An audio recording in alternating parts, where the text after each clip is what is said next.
नमस्कार, मैं हूं Tejpal Indoria, school lecturer in physics. RPSC द्वारा आयोजित स्कूल लेक्चरर एग्जाम में भाग लेने वाले सभी दोस्तों का मैं हार्दिक अभिनंदन और स्वागत करता हूं।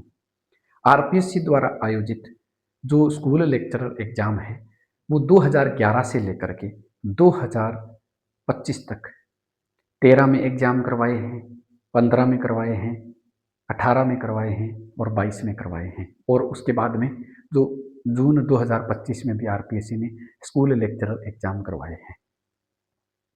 साथियों, 2022 तक आरपीएससी ने जो पेपर बनाए हैं और उसमें जो पेपर का जो लेवल था वो बड़ा ही शानदार रहा है।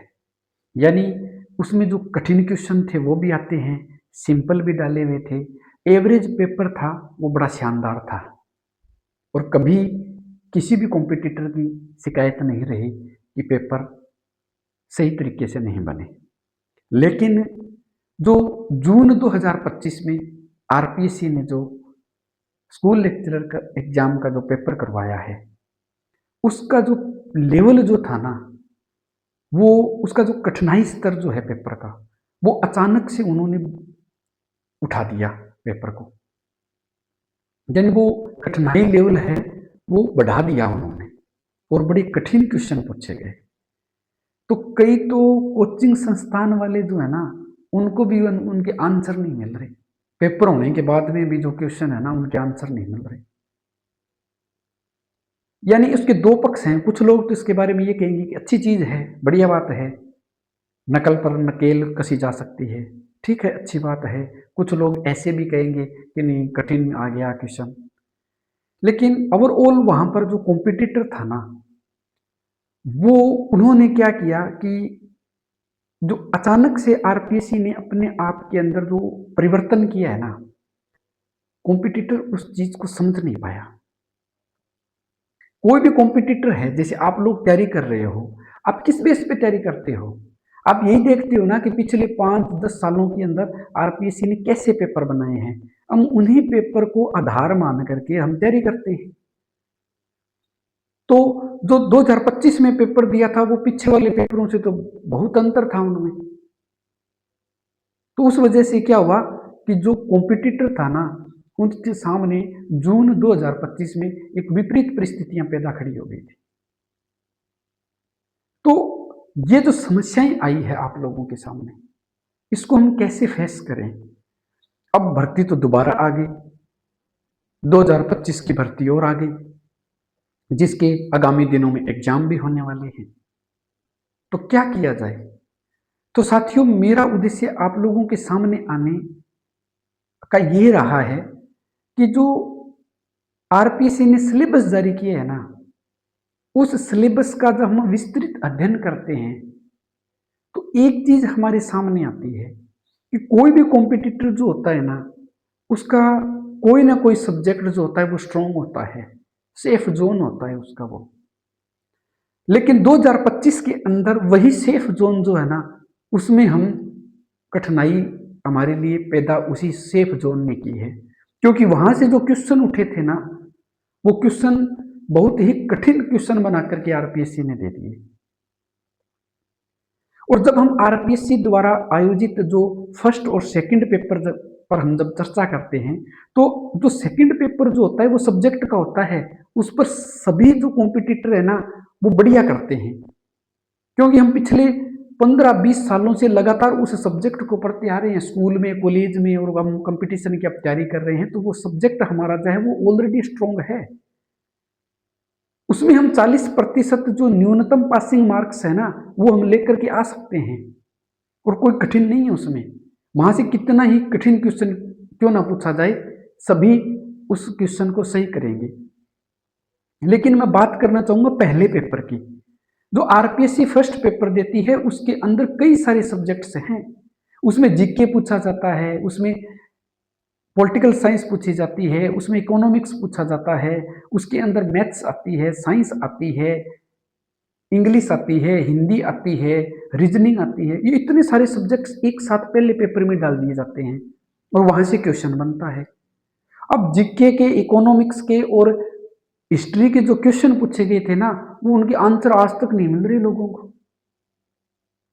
यानी उनमें कठिन से कठिन चीजें बनाई जा सकती है। तो विशेष तौर से अब मैं आप लोगों से यही कहना चाहूंगा कि जो हमारा सेफ जोन था, जिसे हम जीके कहते हैं, हिस्ट्री कहते हैं, पोल साइंस कहते हैं, इकोनॉमिक्स कहते हैं, उसमें तो बहुत कठिन क्वेश्चन पूछे जाने लगे।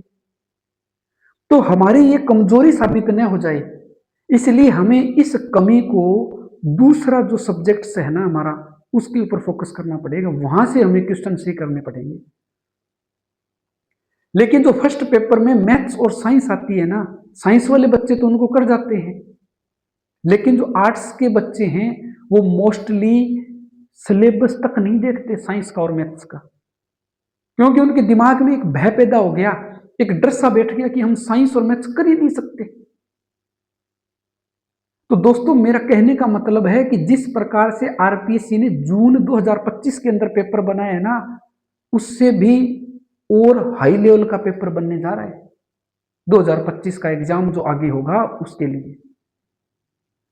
तो इसीलिए मैं आपसे ये कहना चाहता हूं कि जो जितना भी हमें सिलेबस दिया गया है ना, हमें उस पूरे सिलेबस को पढ़ना है, चाहे वो मैथ साइंस क्यों ना है, हमें पढ़ना पड़ेगा उसको। और हमारे जो आर्ट्स के जो बच्चे हैं वो उन पर फोकस कम करते हैं। तो साथियों, मेरा ये कहना है कि आप लोग हमारे साथ जुड़िए। मैं अब साइंस के जो हमारे पास टॉपिक्स हैं, आरपीएससी ने जो सिलेबस जारी किया है हमारे लिए, साइंस के जो टॉपिक्स हैं वो सिलेबस आप देख लीजिए। उस सिलेबस के अंदर कोई बड़ा सिलेबस नहीं है, बहुत छोटा सा सिलेबस है, लगभग उसमें 15 टॉपिक हैं, और 15 टॉपिक में हमारे पास छोटे छोटे टॉपिक हैं बिल्कुल, और उसमें से 4 या 5 क्वेश्चन पूछे जाते हैं। इसी प्रकार मैथमेटिक्स का आप देखिए सिलेबस, उसके अंदर कम से कम 9 से 10 क्वेश्चन हर बार आते हैं। तो ये जो चीजें हैं, ये 15 से 18 जो क्वेश्चन बनने जा रहे हैं ना 75 में से, ये क्वेश्चन हमारे लिए बहुत बड़े टर्निंग पॉइंट साबित होने वाले हैं। इसीलिए आर्ट्स के बच्चों के सामने मैं अपनी बात रखने आया हूं। मैं ये कहना चाहता हूं कि आपको मैथ और साइंस के सब्जेक्ट्स को पढ़ना ही पड़ेगा, नहीं तो पॉलिटिकल के अंदर देख लीजिए आप, न्यूनतम 40% पासिंग मार्क्स लेकर के आने वाले पूरे राजस्थान में 6 बच्चे मिले हैं उनको। ऐसी विपरीत परिस्थितियां हमारे सामने भी खड़ी हो सकती है, हर सब्जेक्ट्स के अंदर हो सकता है ऐसा। इसीलिए साथियों, आप लोगों को मैथ और साइंस पर ध्यान देने की जरूरत है। मैं ये जो हमारे पास सिलेबस है उन पर आधारित एक बहुत ही सामान्य, सहज और सरल तरीके से मैं आपको साइंस समझाने का प्रयास करूंगा, बहुत ही सामान्य तरीके से। जैसे छोटी क्लास के बच्चों को कैसे पढ़ाते हैं, उस तरीके से हम साइंस के फंडामेंटल्स क्लियर करने की कोशिश करेंगे। आप हमारे साथ जुड़िए। मैं आपको विश्वास दिलाता हूं कि जो साइंस के टॉपिक्स हैं उसमें केमिस्ट्री है, उसमें बायो है और उसमें फिजिक्स है, जो तीनों चीजों का कॉम्बिनेशन आता है, वो चीजें हम करने का प्रयास करेंगे। आप लगातार हमारे साथ जुड़िए। मैं हमारे जितने ये 15 टॉपिक्स हैं उन पर मैं एक कंटिन्यू वीडियो सीरीज लेकर के आ रहा हूं, और वो वीडियो सीरीज के माध्यम से आप हमारे साथ जुड़िए, इस प्लेटफॉर्म को आप ज्वाइन कीजिए। ज्यादा से ज्यादा बच्चे आप इसके साथ जुड़ेंगे, ज्यादा से ज्यादा बच्चे पेपर के अंदर अच्छी तरीके से तैयारी करके बैठेंगे, तो आपका भी उसमें फायदा होने जा रहा है। इसीलिए मैं आप लोगों के सामने आया हूं और आप लोगों के सामने अपनी बात रख रहा हूं कि आपको मैथ और साइंस पढ़नी ही पड़ेगी, और उसके अंदर जो साइंस के टॉपिक्स हैं उसको उसके ऊपर आधारित मैं वीडियो सीरीज लेके आ रहा हूं। आप उनको देखते रहिए, लगातार हमारे साथ बने रहिए। निश्चित रूप से हम अच्छा करने का प्रयास करेंगे। आप और हम मिलकर के निश्चित रूप से जो 2025 का जो एग्जाम होगा आगामी दिनों में, हम उसमें अच्छा कर पाएंगे। आप सभी को शुभकामनाएं। आपका दिन शुभ हो। धन्यवाद।